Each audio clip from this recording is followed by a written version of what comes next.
Meu nome é Ricardo, sou professor de História e decidi tirar umas férias merecidas para fugir da rotina estressante. Escolhi Paraty, uma cidade colonial encantadora no litoral do Rio de Janeiro, conhecida por suas ruas de pedra e casas históricas. Aluguei uma casa antiga no centro histórico, perto do mar, onde poderia descansar e explorar a riqueza cultural da cidade. No meu primeiro dia em Paraty, enquanto caminhava pelas ruas estreitas, encontrei Dona Clotilde, uma idosa que vendia artesanato. Ela me contou uma lenda local sobre uma menina chamada Ana e seu gato preto, Neco. Segundo a história, Ana viveu em Paraty no século XIX e era conhecida por sua bondade e beleza. Mas após um trágico acidente, Ana e Neco desapareceram misteriosamente, deixando a cidade envolta em rumores e segredos. Na minha primeira noite na casa alugada, fui acordado por um som estranho, como um miado distante. Pensei que fosse apenas um gato de rua e tentei voltar a dormir, mas o miado continuou, ficando cada vez mais próximo e insistente. Decidi levantar e investigar. No corredor escuro, vi um vulto se movendo. Era um gato preto, seus olhos brilhando na penumbra. Quando me aproximei, ele correu para fora da casa. Segui o gato até o jardim, onde ele parou ao lado de uma menina com um vestido branco, de aparência etérea. Ela me olhou com tristeza nos olhos antes de desaparecer junto com o gato. No dia seguinte, ainda perturbado pelo que vi, resolvi explorar a casa em busca de alguma pista. No sótão, encontrei um baú velho e empoeirado. Dentro dele, havia um diário antigo. Ao folheá-lo, percebi que pertencia a Ana. Suas palavras descreviam sua vida em Paraty, sua amizade inseparável com Neco e os eventos que antecederam seu desaparecimento. À noite, enquanto lia o diário, ouvi sussurros vindos do corredor. Levantei-me e, ao sair do quarto, vi Ana novamente, desta vez mais próxima. Ela sussurrava algo que não conseguia entender, mas seus olhos pediam ajuda. Neco estava ao seu lado, seus olhos fixos em mim. Decidi investigar mais sobre a história de Ana. Fui à biblioteca local e procurei nos arquivos antigos. Descobri que Ana tinha sido acusada injustamente de bruxaria devido ao seu dom de curar animais e pessoas com ervas. Ela e Neco foram perseguidos por uma turba furiosa e, durante a fuga, desapareceram. Voltei para a casa decidido a libertar o espírito de Ana. Lendo mais do diário, descobri que ela havia escondido algo importante no jardim, perto de uma árvore antiga. Fui até lá e comecei a cavar. Encontrei uma pequena caixa com cartas e objetos pessoais de Ana, incluindo um amuleto que ela usava. Pesquisei sobre rituais de libertação de espíritos e encontrei um antigo feitiço de paz. Com os objetos de Ana e o amuleto, realizei o ritual no jardim, à luz da lua. Enquanto murmurava as palavras do feitiço, senti uma presença ao meu redor. Ana e Neco apareceram pela última vez. A tristeza em seus olhos foi substituída por gratidão. Uma luz suave os envolveu e, então, desapareceram, deixando uma sensação de paz no ar. Desde aquele dia, nunca mais vi ou ouvi Ana e Neco, mas sei que eles finalmente encontraram descanso. Minha viagem a Paraty se tornou mais do que apenas férias. A lenda de Ana e seu gato preto deixou uma marca profunda em mim. E agora, ao contar essa história, espero que sua memória viva e traga paz aos que ouvirem.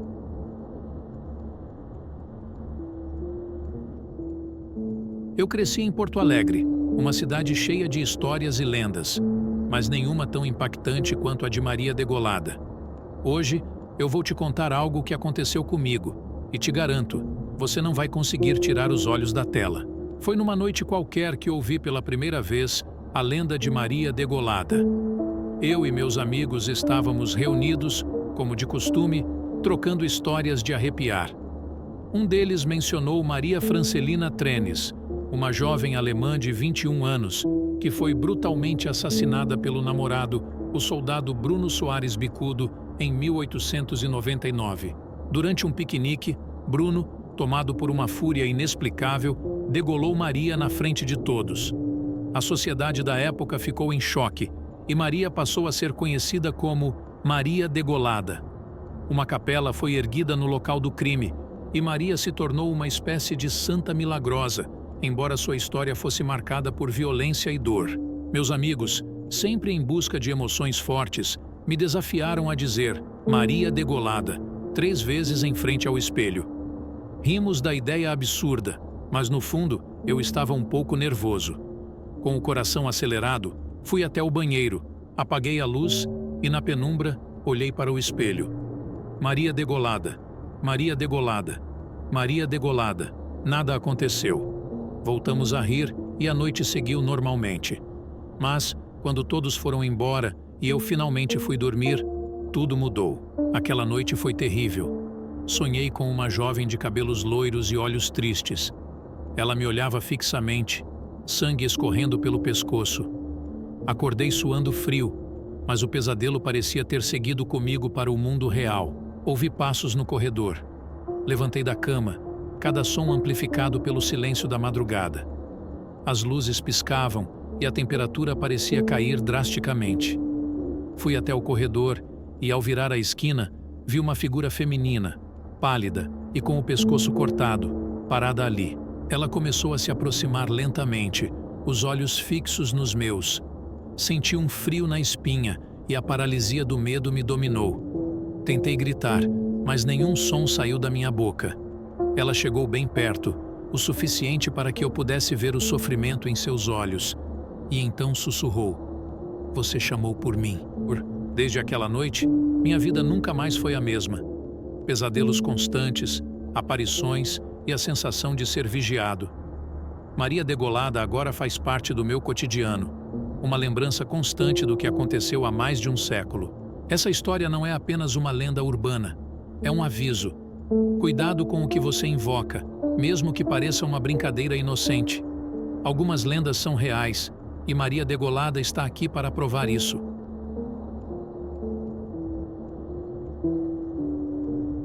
Eu sou a Clara e meu marido, Lucas, e eu estávamos empolgados para a nossa viagem de carro de São Paulo até Ouro Preto.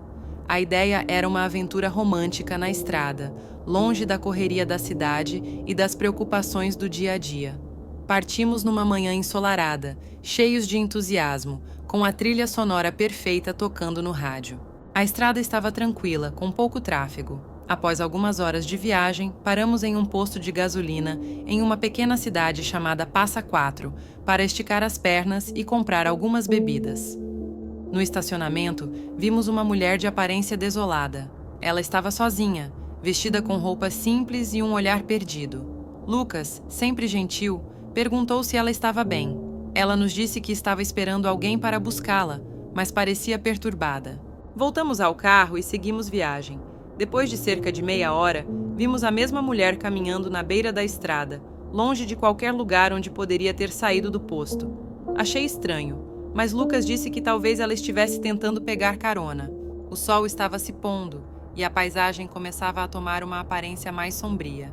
Enquanto a noite caía, a estrada ficou mais deserta. Ouvimos apenas o som dos pneus no asfalto e o ocasional grilo. Foi então que a vimos novamente. A mulher estava parada no acostamento, olhando diretamente para o nosso carro. Dessa vez, senti um arrepio na espinha. Lucas acelerou um pouco, tentando não olhar para trás. Mais tarde, decidimos parar em um hotel de beira de estrada para passar a noite. Assim que saímos do carro, percebi que a mulher estava do outro lado da rua, parada sob a luz fraca de um poste.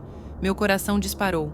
Entramos rapidamente no hotel e perguntei ao recepcionista se ele tinha visto a mulher. Ele negou, dizendo que não havia ninguém lá fora. A noite foi perturbadora. Tentei dormir, mas imagens da mulher me assombravam. De madrugada, acordei com um barulho. Olhei para a janela e vi a sombra da mulher passando pelo corredor do hotel. Lucas estava profundamente adormecido. Decidi investigar, armada com uma lanterna. Segui a sombra até o lobby, onde a encontrei parada, olhando para uma velha fotografia na parede.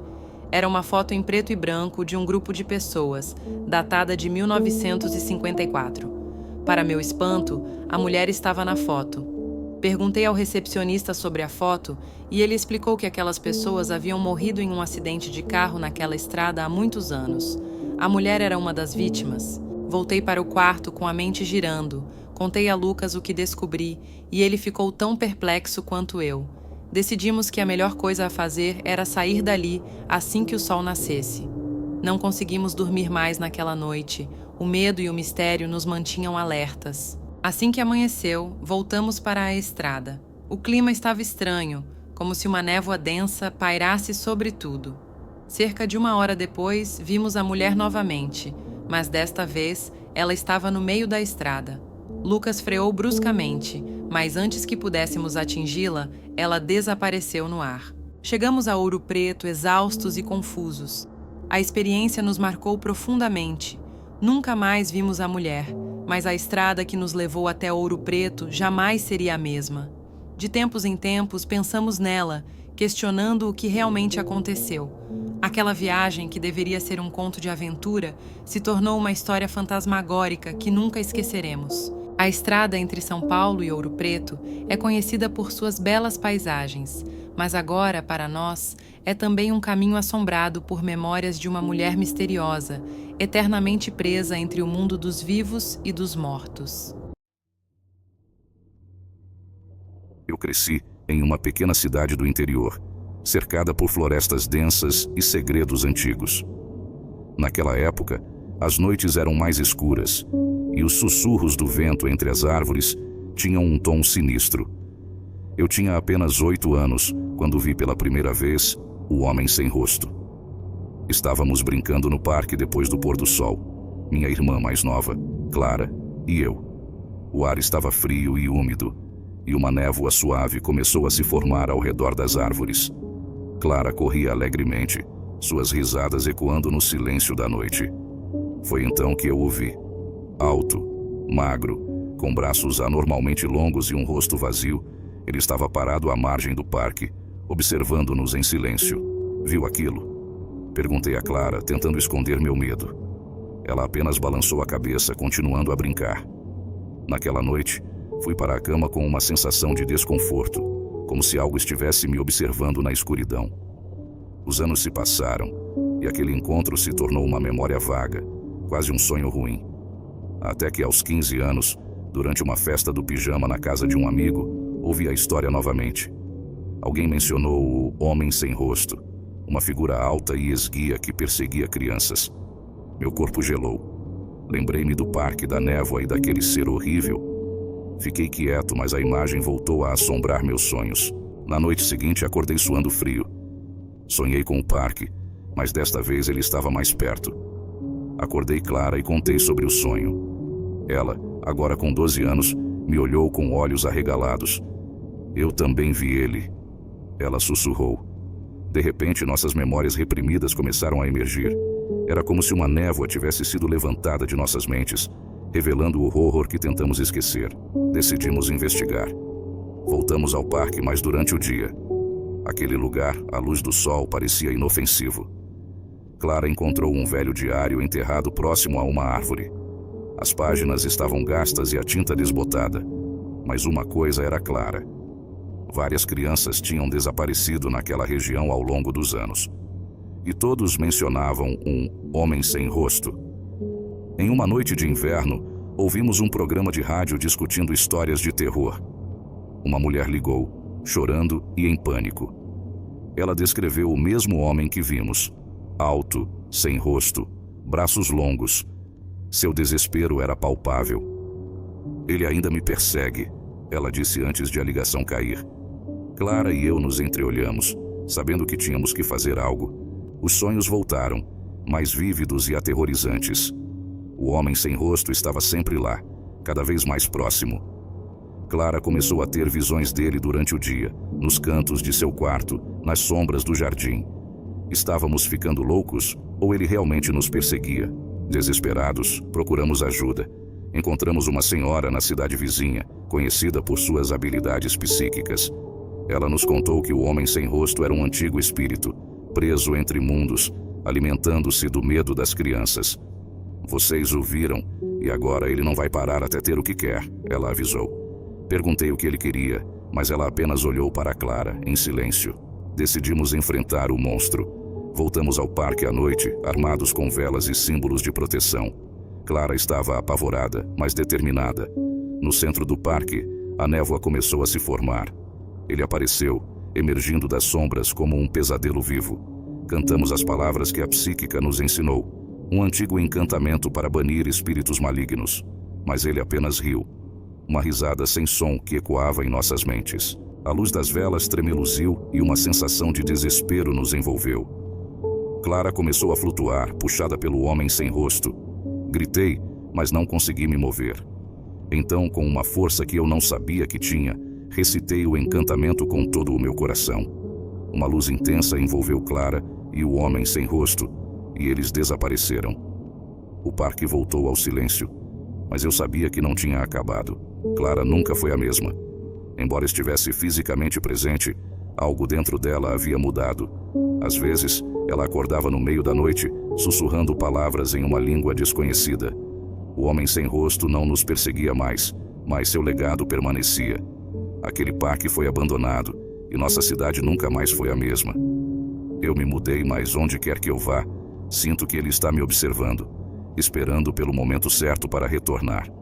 E assim, vivo meu pesadelo, sabendo que alguns horrores nunca desaparecem completamente. Eu sou Lucas. Uso esse nome para proteger minha verdadeira identidade. O que vou contar não é uma história comum. É uma advertência. Cresci em uma cidadezinha pacata chamada São Bento. Era um lugar onde todos se conheciam, onde nada de extraordinário acontecia. Até que um dia, Tiago, meu melhor amigo, mudou. E com ele, minha vida mudou para sempre. Tudo começou quando estávamos explorando uma casa abandonada nos arredores da cidade. Era um lugar que os adultos evitavam, cheio de histórias de fantasmas e mistérios. Tiago encontrou um antigo livro de aparência macabra, com símbolos estranhos e folhas amareladas pelo tempo. Ele insistiu em levar o livro para casa, e eu, com medo de parecer covarde, concordei. Naquela noite, Tiago me ligou. Sua voz estava diferente, mais grave, quase sussurrante. E Lucas, você tem que ver isso, ele disse. Fui até sua casa e o encontrei no porão, cercado por velas acesas e com um livro aberto na frente dele. Ele estava lendo em uma língua que eu não entendia. E o que você está fazendo? E perguntei. E eu encontrei algo incrível, e ele respondeu, com os olhos brilhando de uma maneira que nunca tinha visto antes. Após aquela noite, Tiago começou a mudar. Ele estava mais reservado, mais agressivo. Começou a ter pesadelos horríveis e a falar sobre coisas que ninguém mais via. E eles estão vindo, e ele dizia. E eles querem a nossa alma. Seus pais estavam preocupados, mas achavam que era apenas uma fase. Eu sabia que algo muito pior estava acontecendo. Certa noite, acordei com sussurros ao pé da minha cama. Era Tiago, com os olhos arregalados e um sorriso perturbador no rosto. E Lucas, você tem que ouvir, e ele disse, aproximando-se de mim. Sua voz era fria, sem emoção. Ele começou a recitar palavras estranhas, e de repente, senti uma presença gelada no quarto. Uma sombra se moveu na escuridão, e eu soube que não estávamos sozinhos. Descobri que o livro que Tiago encontrou era um grimório antigo, usado para invocar espíritos malignos. Tiago estava obcecado, e a entidade que ele invocara estava tomando conta dele. Ele começou a machucar animais, a desenhar símbolos estranhos em seu corpo com sangue. Cada vez que eu tentava falar com ele, ele parecia mais distante, mais corrompido. Uma noite, Tiago me chamou para sua casa. Disse que havia algo importante para me mostrar. No porão, encontrei-o em um círculo de velas, com o grimório aberto. Ele começou a recitar uma invocação. As paredes tremeram, e uma figura sombria apareceu.